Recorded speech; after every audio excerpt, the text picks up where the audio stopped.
이제 우리는 지난주로 31번의 갈라디아 강의를 마치고 이제 새로운 본문을 보게 되었습니다.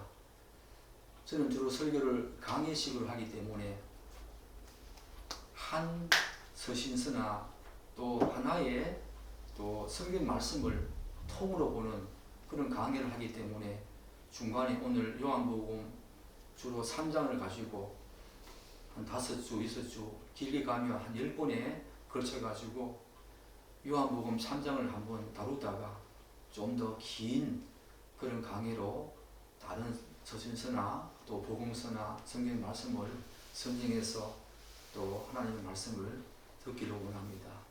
오늘은 요한복음 2장 23절에서 3장 3절 말씀으로 세 부류의 사람들,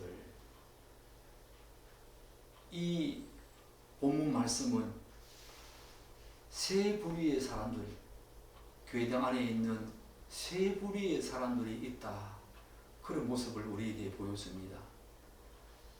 요한복음 3장의 가장 중요한 부분은 바로 거듭남이지요. 중생입니다. 교회 안에 중생한 자가 있는가 하면 그렇지 않는 자가 있다는 거예요. 그 중생한 자를 포함해서 세 부류의 사람들이 어떤 부류인가? 오늘 2장 23절로 3장 3절은 우리에게 그 내용을 말해주고 있습니다. 그러면 첫 번째 부류가 어떤 사람인가? 우리 2장 23절 한번 읽겠습니다. 6월절에 예수께서 예루살렘에 계시니 많은 사람이 그의 행하시는 표적을 보고 그의 이름을 믿었으나. 첫 번째 부류가 어떤 부류입니까? 바로 본문에서 예수님께서 행하시는 표적을 보고 그의 이름을 믿은 사람과 같은 부류이지요. 뒤에서 제가 좀 더 자세하게 말씀드리겠지만 이런 부류들은 대개 실용주의적이고 치유적이며 기복적인 신앙생활에 젖어 있을 가능성이 많습니다. 그런 부류의 사람들, 바로 오늘 교회당 안에 있다는 것입니다. 추적건대 오늘 6월절 기간이라 6월절 기간 동안에 예루살렘에는 그곳에 살고 있던 유대인들뿐만 아니라 6월절을 지키기 위해서 예루살렘에서 원근각지에서 방문한 많은 사람들로 가득했을 것입니다. 그 6월절 기간 동안에 의도성 여부는 우리가 알 수 없지만, 그것은 분명하지 않지만 예수님께서는 그 6월절 기간 동안에 예루살렘에 계시면서 많은 표적을 행하셨다라고 본문은 말하고 있습니다. 아마 하나님 나라의 복음을 전하시면서 회개하라, 천국이 가까이 왔다, 마가복음 1장에서 예수님께서 가장 먼저 전한 하나님의 메시지 아니십니까? 하나님 나라 복음을 전하시면서 중병에 걸린 병자들을 비롯해서 각종 질병으로 고통당하는 그런 사람들을 고치는 표적을 많이 행하실 것이라고 생각이 되어집니다.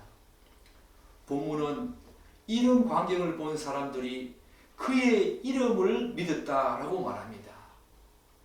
여기서 우리가 질문을 던져봐야 합니다. 왜 그를 믿었다가 아니라 그의 이름을 믿었다라고 말하고 있을까? 예수님의 이름이 무엇입니까? 바로 예수 아니십니까? 자기 백성들의 죄를 구원할 자, 자기 백성들의 죄를 그들의 죄에서 구원할 자, 바로 예수님 이름이 아니십니까? 그 이름을 믿었다는 것입니다. 우리는 예수님께서 표적을 행하시면서 자신이 누구인지, 왜 이 땅에 오셔야만 했는지와 관련된 복음을 이들에게 전했을 것이라고 추측을 할 수 있지요. 그의 이름을 믿었다라고 말하고 있습니다. 예수라는 이름을, 그 뜻이 무엇인지, 자기 백성들의 죄를, 그들의 죄를 구원하시려 오신 자, 그렇기 때문에 예수님께서 많은 질병을 고치시면서 함께 하나님 나라의 복음을 전하실 때에 바로 죄와 관련된, 예수님이 왜 이 땅에 오셔야 했는지, 자신이 누구신지와 관련된 복음을 질병과 질병을 고치시면서 전했을 것이라고 우리는 이 본문에서 추측할 수 있지요. 그러므로 이어서 우리는 자연스럽게 다음과 같은 질문을 던지게 됩니다. 예수님께서 행하시는 표적을 보고 그의 이름을 믿은 사람들의 믿음의 실체가 무엇인가? 왜 제가 이 질문을 던질까요? 뒤에 보면 알겠지만 그의 이름을 믿은 자들의 믿음의 실체가 예수님께서 거짓이다, 그렇게 지금 이야기하고 있기 때문입니다. 그리고 이들의 믿음이 과연 참된 믿음인가 하는 질문을 던져봐야 합니다. 그런데 성경은 제가 방금 말씀드린 것처럼 그 다음 부분에 대해서, 이 부분에 대해서 예수님께서 부정적인 답을 해주시는 모습을 보게 되었습니다. 예수님의 이름을 믿었으나 그들의 믿음의 실체, 그것은 부정적이었다. 그 다음 구절을 보시면 예수님은 그의 몸을 그들에게 의탁하지, 즉 신뢰하며 의지하지 않았다고 말하고 있습니다. 그 이유는 친히 사람들의 속마음을 예수님께서 다 아셨기 때문이다 라고 지금 24절에서 말하고 있지 않습니까? 즉 예수님께서는 자신이 행하시는 표적을 보고 자신의 이름을 믿은 사람들의 믿음이 참된 믿음이 아니라는 것을 다 아셨기 때문에 자신의 몸을 그들에게 의탁하지 않았다라고 지금 말하고 있습니다. 전지하신 예수님이지요. 우리의 속마음까지 다 아시는 분이십니다. 그렇다면 예수님의 표적을 보고 그의 이름을 믿은 사람들의 믿음의 실체가 무엇일까? 짐작컨대 이들은 예수님의 이름을 믿었다고 하지만 진실로 예수님이 누구신지를 알고, 다시 말씀드려서 죄에서 구원하러 오신 하나님, 예수님이 바로 그런 분이신지를 알고 그분을 온전히 신뢰한 것이 아니라고 우리는 이야기할 수 있겠지요. 본문에서도 시사하듯이 이들은 예수님께서 행하시는 표적을 보고 그 능력을 이용하여 자신들의 원함과 욕망을 채우려는 사람들이었습니다. 우리가 오병이어 기적 이후에 요한복음에 나오지만 요한복음 6장에 보면 오병이어 기적을 베푸신 이후에 많은 사람들이 예수님을 임금 삼으려고 하는 모습을 보게 되었습니다. 임금 삼아서 자신이 원하는, 자신이 바라는 욕망과 세상적인 것들과 자신의 원함을 그분으로부터 채우려고 했던 그런 모습을 보게 되어지지요. 그런 모습과 지금 유사한 것입니다. 표적을 보고 그의 이름을 믿은 자들의 모습은 바로 그런 모습이었습니다. 예수님께서는 바로 그런 그들의 모습을, 속마음을 다 아시기 때문에 자신을 그들에게 의탁하지 않았다라고 지금 말하고 있습니다. 오늘날 교회 안에도 본문에 언급된 이런 부류들이 있을 수 있다는 것입니다. 매주 예배당에 와서 열심히 예배도 드리고 열렬히 누구보다 성실하게 종교 생활도 하지만 예수님께서 자신을 결코 그들에게 의탁하지 않을 수 있는 그런 부류가 오늘 교회 안에 있다, 또한 있을 수 있다는 것입니다. 이를테면 우리들 중에는 교회 부흥회나 혹은 기도원 등에서 질병을 고치는 그런 장면을 보았거나 혹은 소위 능력을 행하는 모습을 본 사람도 있을 것입니다. 또한 여러 가지 은사를 실질적으로 직접 체험한 분들도 있을 것입니다. 그러나 우리는 그런 능력을 행했다는 사람들의 그 진위 여부 혹은 체험은 그 자체의 진실성 여부를 떠나서 그런 것을 보고 듣고 체험한 그 자체에 너무 큰 의미를 두지 않아야 합니다. 왜냐하면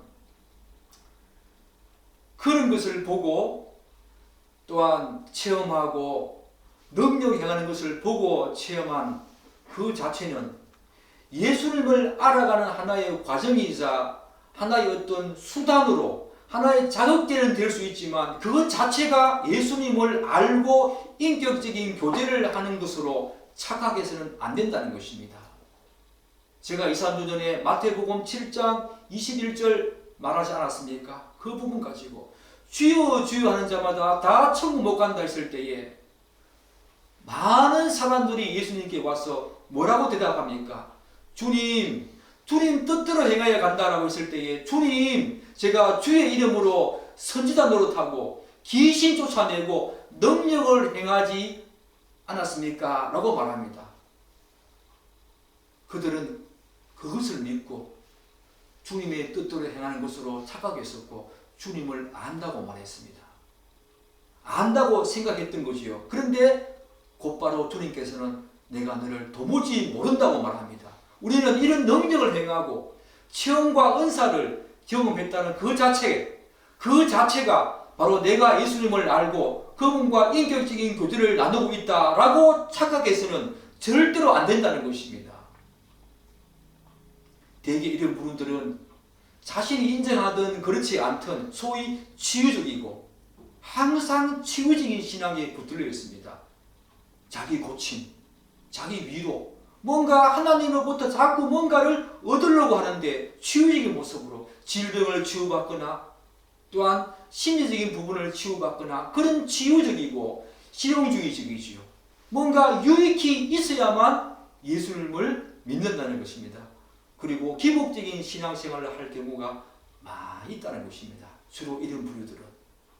그래서 남들이 보기에는 매우 성실하고 열렬하게 신앙생활을 하는 것처럼 보이지만 사실 이런 사람들은 교회 안에서 소위 뜨겁다라고 할 정도로 많은 사람들로부터 그런 칭찬을 받습니다.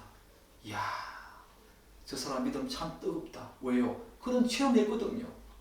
그런 능력을 직접 행하거나 그런 모습을 보았거든요. 수많은 은사를 받았거든요. 그러니까 이런 부류들은 대개 교회 안에서 뜨겁다, 열심을 다해서 신앙생활을 합니다. 그럼에도 불구하고 이들에게는 예수님을 믿는 그 자체가 진정한 목적이 아니라 2차적일 가능성이 많다는 것입니다. 오늘 본문에 많은 무리들처럼 본문에 나오는 많은 사람들처럼 예수님을 통해 자신의 유익과 원함과 욕망을 채우려고 하는 실용주의적인 신앙생활을 하는 경우가 많다는 겁니다.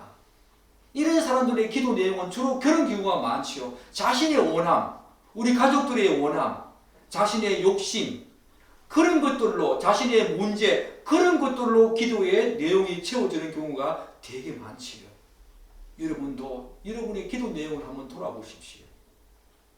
그래서 이 부류들은 자신에게 예기치 못한 상황이 벌어지거나 혹은 예수님이 더 이상 자신의 삶에 유익과 도움이 되지 않는다고 생각되어지면 얼마 동안 고민하다가 배교하거나 혹은 자신을 만족시켜줄 또 다른 곳으로 또 다른 기회를 찾아 떠난다는 것입니다. 분명 예수님은 자신을 믿는 자기 백성들에게 필요와 원함을 이 땅에서도 충분히 일정 부분 채워주시는 분이시면 틀림없습니다. 그러나 그것 자체가 예수를 믿는 목적이 된다거나 혹은 신앙생활에 중요한 동인이 되어진다면 그 사람은 예수님을 모르는 사람이지요. 참된 신자 아니지요.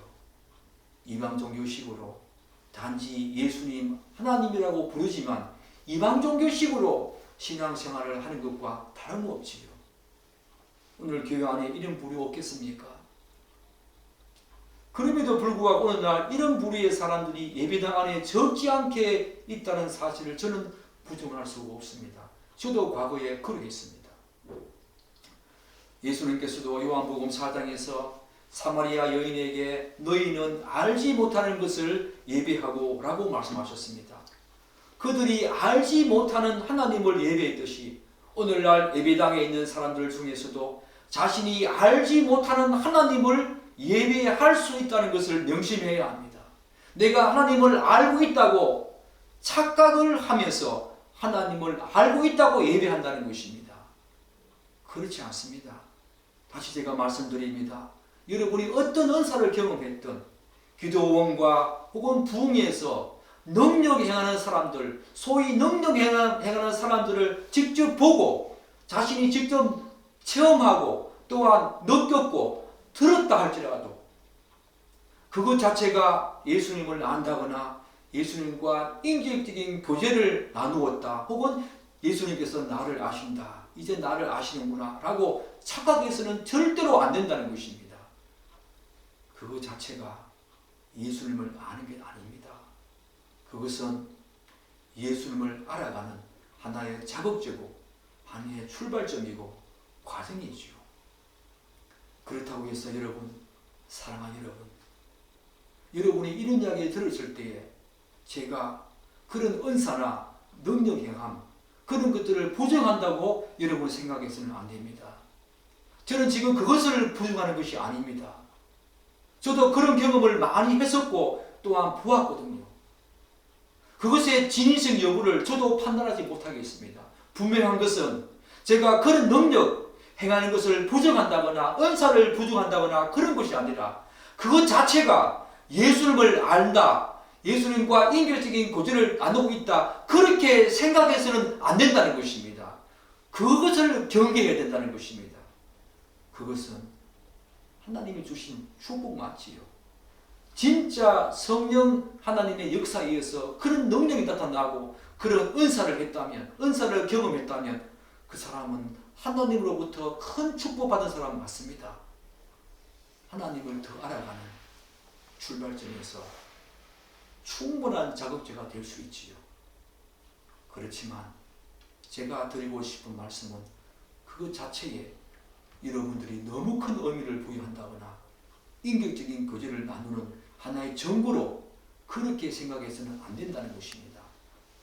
즉 예수님의 이름을 믿으며 하나님을 믿는다고 말하면서 그분을 예배하고 있다고 하더라도 반드시 그 일을 하고 있는 것은 아닐 수 있다는 것입니다. 사실 본문에 예수님께서 행하시는 표적을 보고 예수님의 이름을 믿은 사람들은 예수님이 누구신지, 즉 죄에 대한 자신들의 각성, 예수님의 대속적 행보를 통한 속죄사역, 진정한 회심 하지 않았지요. 죄에 대해서 각성하지도 않았습니다. 예수님의 대속적 형부를 통한 십자가 그 사역에 대해서 그들은 알지 못했습니다. 그리고 그가 무엇 때문에 이 땅에 오셨는지 제대로 알고 그분과 인격적인 관계성을 가진 사람이 아니었습니다. 예수님께서는 그들의 속마음을 다 아셨습니다. 나를 믿는 것이 아니구나. 나의 이름을 믿었으나 그분은 그들의 속마음을 보니 그들 마음속에는 나를 통해서, 다시 말씀드려서 예수님 자신을 통해서 그들의 원함과 그들의 바람과 욕망과 그런 것들을 채우려고 하는, 예수님을 하나의 수단으로, 자신의 도움과 유익을 주는 하나의 수단으로 삼으려고 한다는 사실을 예수님께서 아시기 때문에 예수님은 자신의 몸을 그들에게 의탁하지 않았다라고 지금 말하고 있는 것입니다. 이들이 바로 오늘날 교회 안에 있는 첫 번째 부류의 사람들이지요. 우리 주위에 이런 분들 없겠습니까? 예수님으로부터 이방 종교식으로 어떤 유익을 얻고 도움을 얻고 치유하고자 하는 그런 것 자체에 목적을 두고 한 걸음 더 나아가서 자신의 원함과 자신의 욕심과 욕망을 채우려고 하는 하나의 수단으로서 예수 그리스도를 믿는 경우 여러분 없겠습니까? 본문은 한 걸음 더 나아가서 두 번째 부류가 어떤 사람인가 말해주고 있습니다. 우리 3장 1절로 2절 한번 읽겠습니다. 그런데 바리새인 중에 니고데모라고 하는 사람이 있으니 그의 내 지도자라. 그가 밤에 예수께 와서 이르되 라삐여, 우리가 당신은 하나님께로부터 오신 선생인 줄 아나이다. 하나님이 함께 하시지 아니하시면 당신이 행하시는 이 표적을 아무도 할 수 없음이니이다. 요한의 이 말씀 전개 방식을 보십시오. 본문은 그런데 라는 접속사 1절, 그런데 라는 접속사를 통해서 상황 전환을 꾀하고 있습니다. 앞의 부류와 전혀 다른 어떤 인물을 소개하고자 합니다. 그가 누구입니까? 바로 니고데모라고 하는 사람입니다. 여기서 우리는 요한의 이 중요한 의도를 엿볼 수 있습니다. 교회당 안에 많은 사람들, 그 앞에 2장 23절로 25절 사이에 있는 많은 무리들에서 이제 니고데모라고 하는 한 사람에게 요한은 집중합니다. 많은 사람들. 저는 교회 안에 첫 번째 부류가 가장 많다고 생각합니다. 그런데 요한은 이제 그 많은 무리들, 그 무리들에서 니고데모라고 하는 한 사람에게 주목합니다. 그런데 어떤 점에서 니고데모에게 주목합니까? 니고데모는 어떤 사람이었습니까? 우리는 그를 통해서 또 다른 부류의 교회당 안에 있는 사람들을 보게 되어집니다. 니고데모와 같은 사람들. 그의 종교적인 배경을 보십시오. 바울처럼 율법을 연구하고 율법에 정통하고 그것을 철저하게 준수하려고 했던 바리새인이었습니다. 정말 하나님의 말씀을 누구보다 열심히 정통했고 연구하고 정말 밥 먹는 시간 이외에 잠자는 시간 이외에 그 말씀을 집중적으로 연구했고 그렇게 살려고 했던 신실한 자들이었습니다. 바리새인들은 그런 사람이었습니다. 10절을 보십시오. 10절에 예수님께서는 그를 두고 이스라엘의 선생이라고 말합니다. 다시 말씀드려서 이스라엘의 선생, 그러면 바로 니고데모였습니다. 바로 그 선생, 영어에 보면 앞에 정가사 더가 붙습니다. 바로 그 선생, 이스라엘의 유대인 중에 선생, 그러면 바로 모든 사람들이 니고데모를 떠올릴 정도로 바로 그 선생이었습니다. 니고데모가 바리새인 중에 바리새인이었습니다. 그리고 그의 정치 사회적인 배경을 보면 어떤 사람이었습니까? 70인 공예회의 회원으로서 유대인의 지도자였습니다. 로마 시대 때 이 당시는 로마 식민지이기 때문에 큰 어떤 범죄, 국가 반역죄나 중죄를 지었을 때는 로마 법정에서 재판을 받게 되지요. 예수님처럼 로마 빌라도 앞에서 재판을 받았듯이. 그렇지만 유대인 사이에 종교적이고 작은 민사적인 재판은 바로 이 정치적인 사회적인 배경을 가진 니고데모 같은 70인 공예회에서 시행했습니다. 그렇기 때문에 이 니고데모는 정치적으로 사회적으로 아주 탁월한 사람이었습니다. 그 70인 공예회의 유력자였지요. 우리는 이 지점에서 요한이 왜 니고데모의 이런 배경에 대해서 그냥 니고데모라고 하면 되는데 왜 니고데모의 이런 배경에 대해서 상세하게 기술하고 있는지 주목해야 합니다. 축제건대 요한의 관점에서 볼 때 이 정도의 종교적이고 정치 사회적인 배경을 가진 인물이라면 굳이 예수님을 찾아올 필요가 없었다는 것을 지금 부각시키고 있는 것입니다. 게다가 당시 대부분의 바리새인들은 어떤 사람이었습니까? 예수님을 시기하고 질투했습니다. 예수님께서 행하시는 그 모습을 보고 어떻게 하면 흠을 잡고 책을 잡을까 혈안이 되어있던 사람이었습니다. 바리새인들은. 그런데도 니고데모는 예수님을 찾아왔다는 것입니다. 그 점을 지금 요한이 지금 부각시키고 있는 것입니다. 사실 많은 학자들은 그가 왜 굳이 밤에 예수님을 찾아왔는지에 대해서 각양각색의 주장을 하기도 합니다. 그러나 요한의 입장에서 볼 때 더 중요한 사실은 그런 타고난 지위와 신분 그리고 신실한 종교적인 배경을 가진 니고데모가 예수님을 찾아왔다는 것입니다. 밤에 찾아왔든 낮에 찾아왔다는 것입니다. 굳이 찾아올 필요가 없는, 우리가 보기에도 굳이 찾아올 필요가 없는 예수님보다 훨씬 타고난 사람이었고 또한 정치적으로 사회적으로 너무너무나 큰 유력자였는데 예수님을 찾아올 이유가 전혀 없었는데 요한이 지금 주목하고 있는 것은 그가 드러내고자 하는 것은 그럼에도 불구하고 그가 예수님을 찾아왔다는 것입니다. 그것을 지금 더 강조하고 있는 것입니다. 그가 예수님께 무슨 말을 합니까? 랍비여, 우리가 당신은 하나님께로부터 오신 선생인 줄로 아나이다. 하나님이 함께 하시지 아니하시면 당신이 행하시는 이 표적을 아무도 할 수 없음이니다 라고 지금 말합니다. 우리는 니고데모가 한 이 말을 통해서 그가 예수님을 어떤 분으로 알고 있는가에 대해서 어렴풋이 짐작할 수 있지요. 니고데모는 예수님이 행하시는 표적을 직접 보았거나 혹은 들었을 것입니다.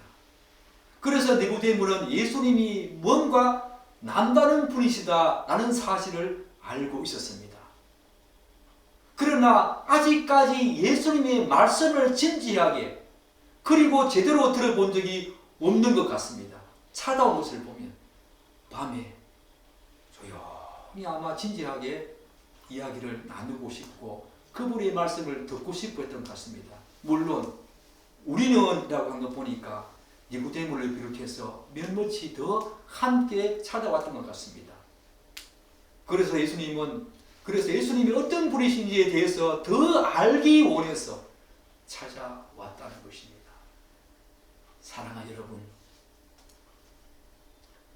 여러분들은 자신이 교회에서 하고 있는 그런 여러 가지 일들과 교회에서의 직분 때문에 또한 지위적인 사회적인 어떤 지위와 신분 때문에 나는 이제 예수님 다 알지. 예수님 내만큼 아는 분이 어디 있어? 라고 생각하면서 예수님 더 알기를 주저하거나 머뭇거리고 있지 않습니까? 그것에서 여러분 게을러지지 않았습니까? 니고데모가 우리에게 뭘 보여줍니까? 예수님을 알기 위해서 찾아왔다는 것입니다. 이 찾음이 우리에게 필요합니다. 목자들은 이렇게 말합니다. 예수님께서 먼저 우리를 찾아오시지 않은가? 맞습니다. 그런 부분도 기독교에는 분명히 있습니다. 예수님께서 먼저 우리를 찾아오십니다. 그러나 더욱더 중요한 것은 우리 편에서의 예수님에 대한 알기, 예수님에 대한 원함도 분명히 필요하다는 것을 성경은 또한 말해주고 있습니다. 니고데모처럼 찾으라, 구하라 그렇게 말하고 있지 않습니까? 문을 두드리라. 우리는 한편에서는 하나님이 우리를 성령 하나님을 통해서 찾아오시지만 또한 우리 편에서 그분을 간절히 갈구하고 갈망하며 찾아야 합니다. 성경은 이 두 가지를 항상 동시에 말한다는 거 기억하십시오. 그런 면에서 여러분들은 니고데모처럼 하나님을 더 알고자 찾아본 적이 있습니까? 정말 그분을 간절히 사모해 본 적이 있습니까? 그런데 오늘 이 니고데모의 말에 대해서 예수님은 어떻게 반응하시는가? 우리 3절 다시 한번 읽겠습니다. 예수께서 대답하여 이르시되 진실로 진실로 내게 이르노니 사람이 거듭나지 아니하면 하나님의 나라를 볼 수 없느니라. 우리는 예수님의 이 반응에 대해서 의문점을 갖게 됩니다. 왜냐하면 니고데모의 말에 동문서답을 하고 있기 때문입니다. 니고데모는 예수님께 사람이 어떻게 하나님의 나라를 볼 수 있는가에 대해서 질문을 던진 적이 없습니다. 그럼에도 불구하고 예수님께서는 니고데모에게 느닷없이 하나님 나라를 보는 문제를 거론하고 있습니다. 아마 예수님의 이 말씀에 니고데모가 적지 않게 당황했을 것입니다. 여러 가지 이유로 당황했겠지요. 내가 예수님께 그런 질문을 거듭남의 문제, 하나님 나라 문제 어떻게 보는가 그런 문제를 질문한 적도 없는데 예수님께서 왜 갑자기 그런 문제를 나에게 이야기하는가 적지 않게 당황했을 것입니다. 그렇다면 예수님께서는 왜 니고데모에게 갑자기 하나님 나라의 문제, 거듭남에 대한 말씀을 하셨을까? 우리의 의문점을 자아내지요. 추적건데 우리는 한 가지 이유는 분명하게 제시할 수 있을 것 같습니다. 그것은 예수님께서는 요한복음 2장 25절대로 친히 사람의 속에 있는 것을 다 아셨기 때문입니다. 즉 예수님은 니고데모의 속을 다 아심으로써 그가 가진 근본적인 문제가 무엇인지에 대해서 다 알고 있었기 때문입니다. 그의 근본적인 문제가 무엇입니까? 예수님께서 말씀하십니다. 바로 너는 거듭나지 못했다. 거듭남의 문제였습니다. 그가 정치적으로 사회적으로 그렇게 탁월했지만 종교적으로 바리새인 중에 바리새인이었고 율법에 정통하고 율법을 철저하게 준수하는 그런 사람이었지만 그의 근본적인 문제가 기본적인 문제가 무엇이었습니까? 바로 거듭남의 문제였습니다. 중생의 문제였습니다. 그 안에 하나님의 생명이 없었다는 것입니다. 우리는 아이러니하지 않습니까? 그렇게 말씀을 많이 읽고 남들에게 말씀을 가르치는 선생 중의 선생이었는데 어떻게 거듭나지 못했을까? 예수님께서는 지금 그 지점을 그를 건드리고 있는 것입니다. 그래서 예수님께서는 니고데모의 말에 전혀 반응하지 않으시고 그의 근본적인 문제가 무엇인지 아시기 때문에 곧바로 그가 가진 근본적인 문제인 거듭남의 문제로 달려가신 것입니다. 어찌 보면 예수님에 대한 니고데모의 말은 당시 예수님의 입장에서는 상당히 고무적인 것으로 들릴 수 있습니다. 그도 그럴 것이 대부분의 바리새인들은 예수님과 척을 두고 있는 상황에서 존경받는 선생 중의 선생이었던 이스라엘의 선생이었던 유대인의 탁월한 지도자였던 니고데모가 자신보다 훨씬 못한 예수님을 향해서 하나님이 보내신 선생이다 라고 말한 이 부분은 예수님을 그렇게 지켜 세웠지요. 예수님께 대한 최대한의 경의를 보낸 것입니다. 그렇기 때문에 예수님께서 그 니고데모의 말을 들었을 때에 굉장히 고무적인 그런 생각도 가졌을 것입니다.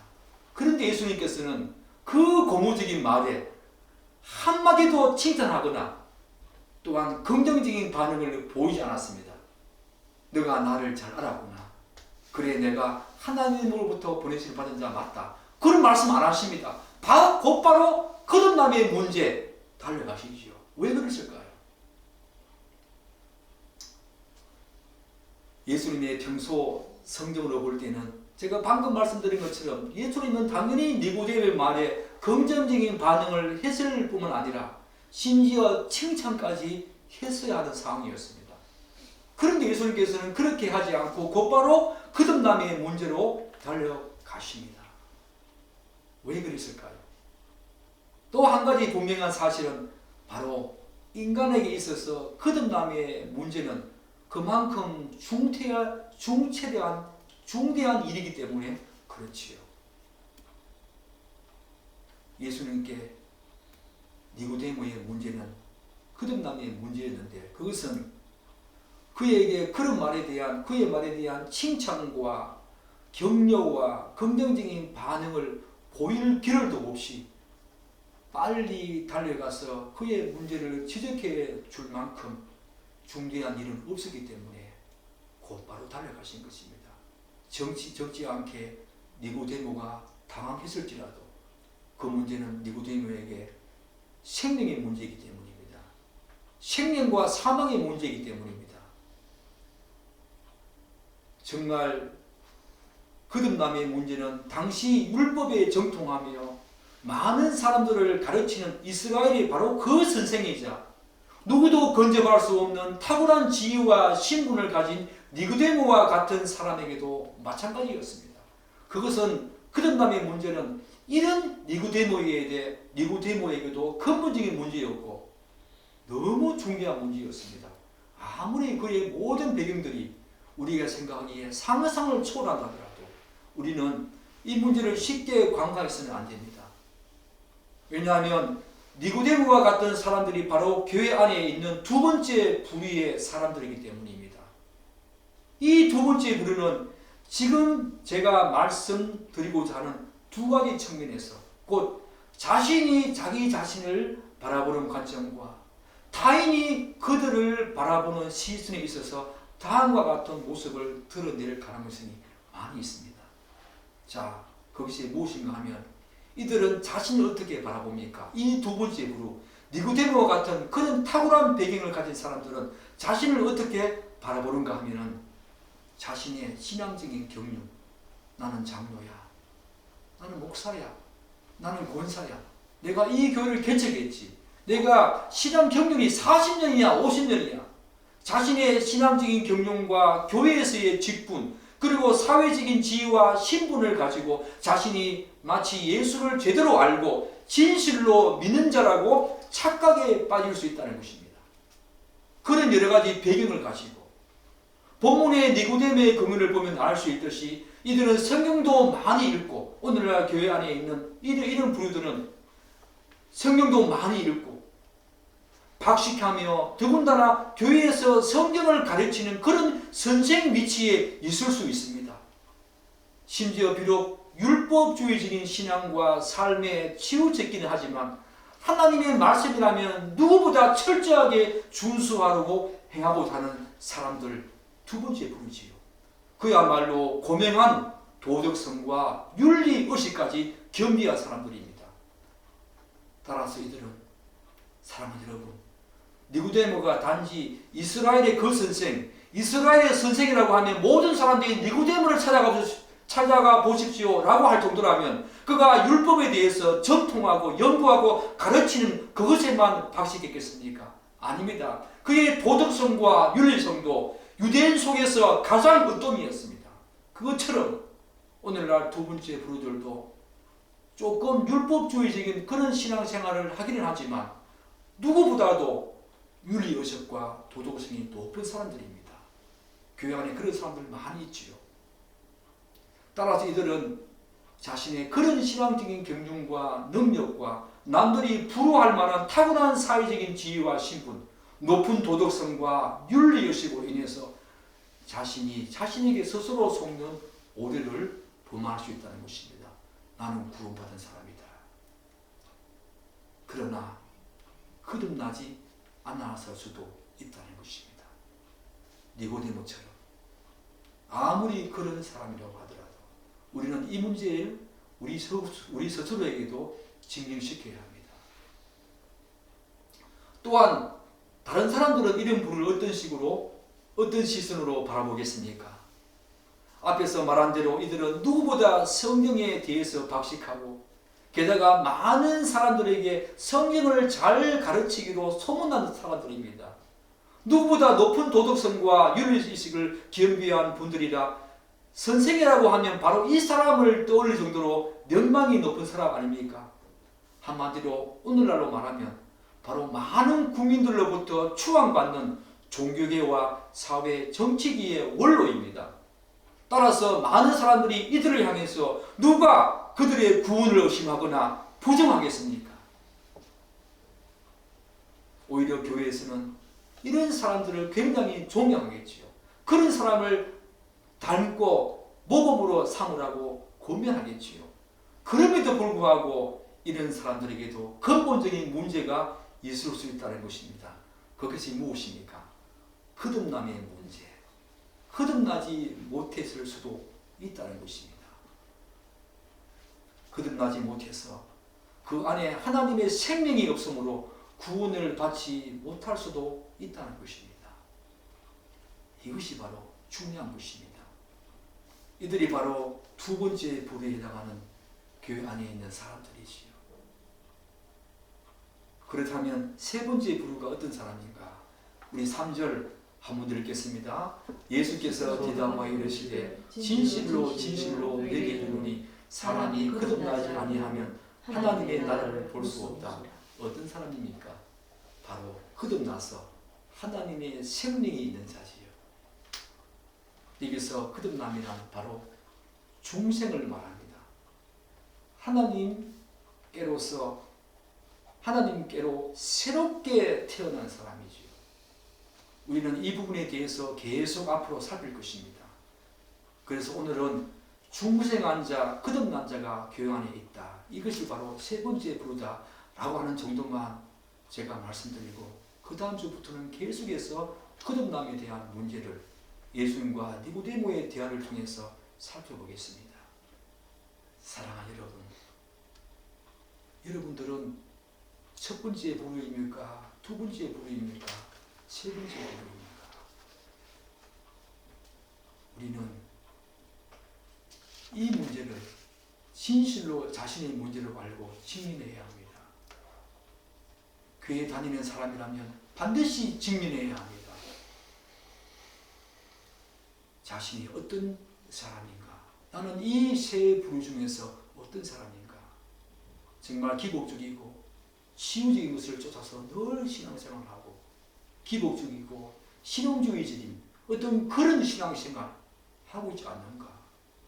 아니면 내가 성경 공부를 많이 하고 정말 교회에서 높은 직책과 직분을 가지고 사회적으로도 남들이 부러워할 만한 그런 지위와 신분을 가지고 선생으로서 역할을 하지만 과연 그 안에 생명이 있는가? 아니면 남들이 전혀 알아주지 않는 사람이라고 하더라도 내 안에 거듭남이 있어서 예수 생명 가지고 살아가는가? 앞으로 구체적으로 그 거듭남의 문제를 다루겠지만 우리는 1차적으로 이 문제에 직면해야 합니다. 한 주 동안 이 문제의 이름을 자신을 말씀 가운데 세워놓고 직면하시고 정말 자신을 돌아보는 그런 귀한 시간 가지기를 기대하고 축복합니다. 기도하겠습니다.